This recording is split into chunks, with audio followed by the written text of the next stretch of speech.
Movie is for fools. If you are intelligent then get out. ನೀವು ಬುದ್ಧಿವಂತರಾಗಿದ್ದರೆ ಎದ್ದೋಗಿ ಅನ್ನೋ title card ಹಾಕೋಕ್ಕೆ ಬೇಕು. ಆ್ಯಂಡ್ ಉಪೇಂದ್ರ ಅದನ್ನು ಮಾಡಿ ತೋರಿಸಿದ್ದಾರೆ. ಸೊ ಇಡೀ ಇಂಡಿಯನ್ ಹಿಸ್ಟ್ರಿಯಲ್ಲಿ 100 ವರ್ಷ ಹಿಸ್ಟ್ರಿ ಇರ್ಬೋದು ಇಂಡಿಯನ್ ಸಿನಿಮಾಗೆ, ಯಾರೂ ಕೂಡ ಈ ರೀತಿ ಟೈಟಲ್ ಕಾರ್ಡ್ ಹಾಕಿರಲಿಲ್ಲ. ಆ್ಯಂಡ್ ಇದೊಂದು ಕಾರಣಕ್ಕೆ ಉಪೇಂದ್ರ ಅವರು ಎಲ್ಲ ಕಡೆ ಟ್ರೆಂಡ್ ಆಗ್ತಾ ಇದ್ದಾರೆ, ಯಾರಪ್ಪ ಈ ಡೈರೆಕ್ಟರ್ ಈ ರೇಂಜ್ಗೆ ಟೈಟಲ್ ಕಾರ್ಡ್ ಹಾಕಿದ್ದಾರೆ ಅಂತ. ಸೊ ನಮಸ್ಕಾರ ರಾಜ ರಾಣಿಯರೇ, ನನ್ನ ಹೆಸರು ಸನ್ನಿ. ನಮ್ಮ ಚಾನಲ್ಗೆ ಮತ್ತೆ ಬನ್ನಿ, ಓಕೆನಾ? ಸೊ ಗುರು ಮೂವಿ ಸ್ಟಾರ್ಟ್ ಆಗ್ತಾ ತಲೆಗೆ ಹುಳ ಬಿಡೋಕ್ಕೆ ಸ್ಟಾರ್ಟ್ ಆಗ್ತದೆ.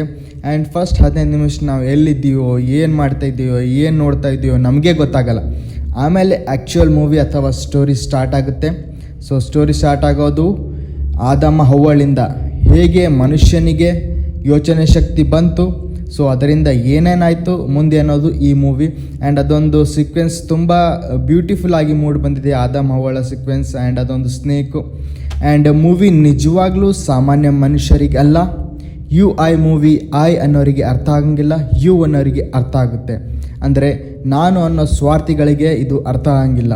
ಯು ಅಂದರೆ ನೀನು, ಅಂದರೆ ನಿಸ್ವಾರ್ಥಿ ಮನಸ್ಸುಗಳಿಗೆ ತನ್ನ ಸುತ್ತಮುತ್ತಲಿನ ಬಗ್ಗೆ, ತನ್ನ ಪರಿಸರದ ಬಗ್ಗೆ, ತನ್ನ ದೇಶದ ಬಗ್ಗೆ ಯಾರು ಕೇರ್ ಮಾಡ್ತಾರೋ, ಚಿಂತೆ ಮಾಡ್ತಾರೋ ಅವರಿಗಷ್ಟೇ ಈ ಮೂವಿ ಅರ್ಥ ಆಗೋದು. ಸೊ ಈ ಮೂವಿಯಲ್ಲಿ 2 ಕ್ಯಾರೆಕ್ಟರ್ಗಳಿವೆ, ಮೇನ್ ಸತ್ಯ ಮತ್ತು ಕಲ್ಕಿ. ಇವರಿಬ್ಬರ ನಡುವೆ ನಡೆಯುವ ಒಂದು ಮೈಂಡ್ ಗೇಮೇ ಈ ಮೂವಿ.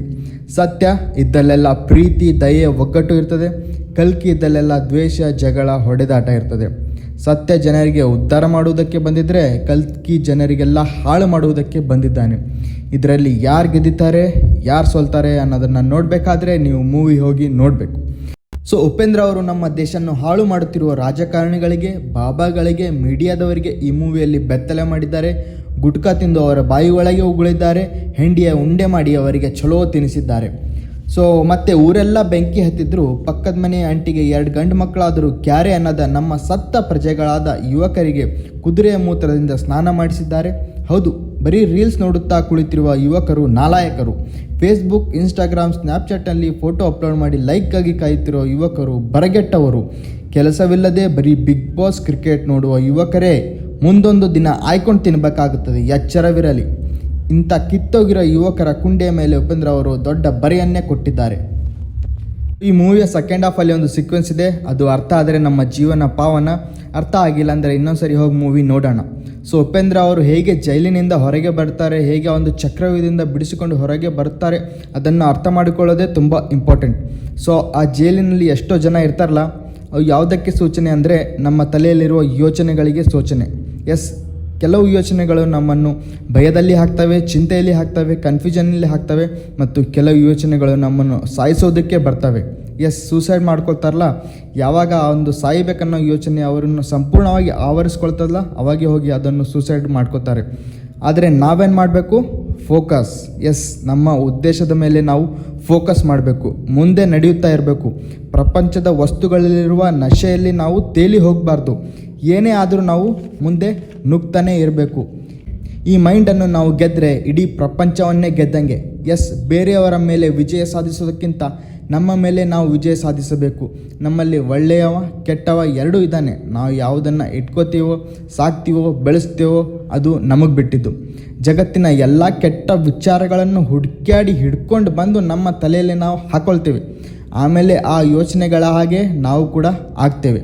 ಉಪೇಂದ್ರ ಅವರು ನಮ್ಮ ನೇಚರ್ ಬಗ್ಗೆ ಎಷ್ಟು ಬ್ಯೂಟಿಫುಲ್ ಆಗಿ ಇದರಲ್ಲಿ ವಿವರಿಸಿದ್ದಾರೆ. ಎಸ್, ನಮ್ಮ ಸುತ್ತಮುತ್ತಲಿನ ಪರಿಸರ, ಕಾಡುಗಳು, ವನ್ಯಜೀವಿಗಳನ್ನು ನಾವು ಲಿಟ್ರಲಿ ಅತ್ಯಾಚಾರ ಮಾಡ್ತಾಯಿದ್ದೇವೆ, ಅವನ್ನು ಹಾಳು ಮಾಡ್ತಾ ಇದ್ದೇವೆ. ಎಸ್, ಯಾರು ಹಾಳು ಮಾಡ್ತಿದ್ದಾರೋ ನಾವು ಸುಮ್ಮನೆ ನಿಂತ್ಕೊಂಡು ನೋಡ್ತಾ ಇದ್ದೇವೆ. ಎಸ್, ಇದರ ಅರ್ಥ ಏನಂದರೆ ನಮ್ಮ ಕಾಲು ತೆಗೆದುಕೊಂಡು ಹೋಗಿ ನಾವೇ ಕೊಡ್ಲಿ ಮೇಲೆ ಇಡ್ತಾ ಇದ್ದೇವೆ. ಸೊ ಪರಿಸರ ಇದ್ದರೆ ಮನುಷ್ಯ, ಮನುಷ್ಯ ಇದ್ದರೆ ಪರಿಸರ, ಇವೆರಡು ನಡು ಬ್ಯಾಲೆನ್ಸ್ ಇರಬೇಕು. ಬ್ಯಾಲೆನ್ಸ್ ಇರಲಿಲ್ಲ ಅಂದರೆ ಮುಂದೆ ನಾವು ಒಂದು ಟೈಮ್ ನಮಗೆ ಊಟಕ್ಕೂ ಗತಿ ಇರಲ್ಲ, ಆ ರೀತಿ ಸ್ಥಿತಿ ಬರ್ಬೋದು. ಉಪೇಂದ್ರ ಅವರ ತಾಯಿಯ ಕ್ಯಾರೆಕ್ಟರ್ ಇಲ್ಲಿ ಭಾರತ ಮಾತೆಯನ್ನು ಸೂಚಿಸುತ್ತದೆ. ಇದೇ ಥರ ನಾವು ಜಾತಿ ಧರ್ಮದಲ್ಲಿ ಮುಳುಗ್ತಾ ಹೋದರೆ ನಮ್ಮ ದೇಶ ಹಾಳಾಗ್ತಾ ಹೋಗ್ತದೆ. ಭಾರತ ಮಾತೆ ಇರ್ತಾಳೆ, ಎಲ್ಲೂ ಹೋಗಲ್ಲ ಆಕೆ, ಆದರೆ ಇದ್ದರೂ ಕೂಡ ಸತ್ತ ಹಾಗೆ.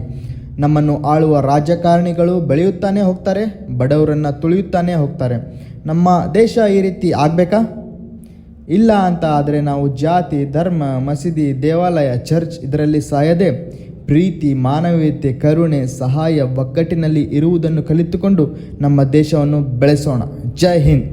ಆ್ಯಂಡ್ ಪ್ಲೀಸ್ ಈ ಚಾನಲ್ಗೆ ಸಬ್ಸ್ಕ್ರೈಬ್ ಮಾಡಿ ಆ್ಯಂಡ್ ನಿಮಗೆ ಹೇಗೆ ಅನ್ನಿಸ್ತು ಮೂವಿ, ನೀವೇನು ಡಿಕೋಡ್ ಮಾಡಿದ್ರಿ ಪ್ಲೀಸ್ ಕಮೆಂಟ್ ಬಾಕ್ಸಲ್ಲಿ ಹೇಳಿ. Thank you, love you, bye, see you.